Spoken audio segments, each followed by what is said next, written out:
Hey, Boyd Barrett here with another 5-minute classic. Since we're coming up on the new year, I thought it would be fun to choose a reading from classic literature about new beginnings, and I remembered a scene from Anne of Green Gables.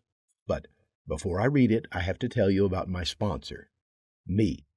This is brought to you by my children's book, That Silly Old Painter, which is a story about community and division and how beauty helps that community start over. Also, my audiobook, Light Through a Rusty Roof, about a pastor, his church, and his community starting over. That book was written by Roy Terry. And finally, I'm still promoting some all-natural supplements and drinks that have made a huge difference for me over the past 4 months. Check out the links to all of these in the comments below. Now, here's Anne of Green Gables. When Matthew reached Bright River, there was no sign of any train. He thought he was too early, so he tied his horse in the yard of the small Bright River Hotel and went over to the station house. The long platform was almost deserted, the only living creature in sight being a girl who was sitting on a pile of shingles at the extreme end.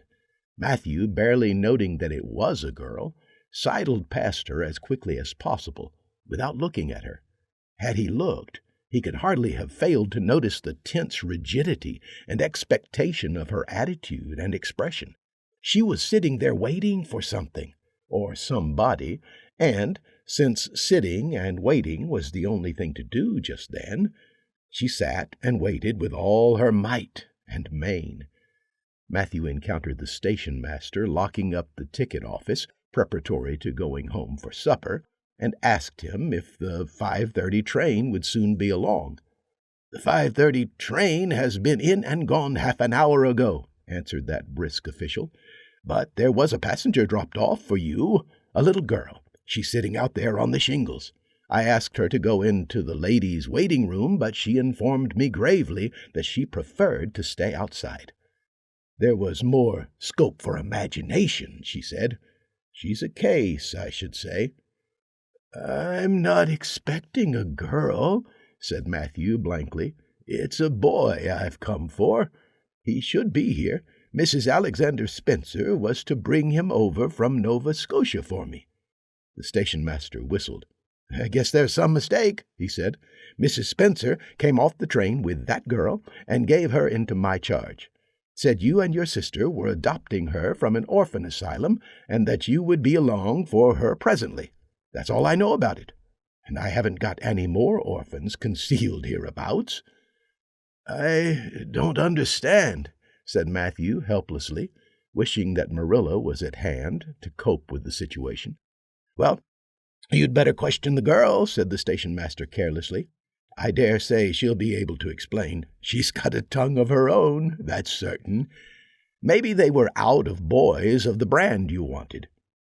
He walked jauntily away, being hungry, and the unfortunate Matthew was left to do that which was harder for him than bearding a lion in its den. Walk up to a girl, a strange girl, an orphan girl, and demand of her why she wasn't a boy. Matthew groaned in spirit as he turned about and shuffled gently down the platform towards her. She had been watching him ever since he had passed her, and she had her eyes on him now. Matthew was not looking at her, and would not have seen what she was really like if he had been. But an ordinary observer would have seen this: a child of about 11, garbed in a very short, very tight, very ugly dress of yellowish-gray wincey. She wore a faded brown sailor hat, and beneath the hat, extending down her back, were 2 braids of very thick, decidedly red hair. Her face was small, white, and thin, also much freckled. Her mouth was large, and so were her eyes, which looked green in some lights and moods, and gray in others. So far, the ordinary observer. An extraordinary observer might have seen that the chin was very pointed and pronounced, that the big eyes were full of spirit and vivacity, that the mouth was sweet-lipped and expressive, that the forehead was broad and full.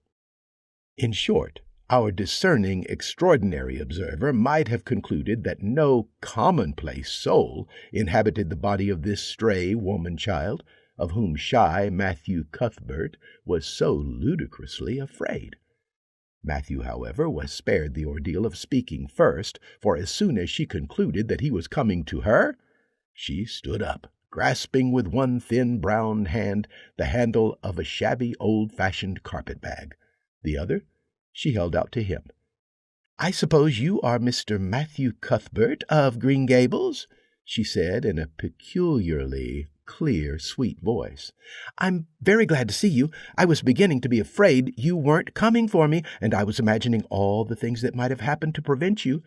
I had made up my mind that if you didn't come for me tonight, I'd go down the track to that big wild cherry tree at the bend and climb up into it to stay all night.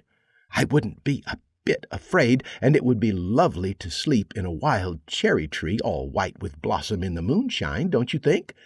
You could imagine you were dwelling in marble halls, couldn't you? And I was quite sure you would come for me in the morning, if you didn't tonight." Matthew had taken the scrawny little hand awkwardly in his. Then and there he decided what to do. He could not tell this child with the glowing eyes that there had been a mistake. He would take her home and let Marilla do that. She couldn't be left at Bright River anyhow, no matter what mistake had been made, so all questions and explanations might as well be deferred until he was safely back at Green Gables. All right, be sure and be here for the next 5-Minute Classics. And Happy New Year.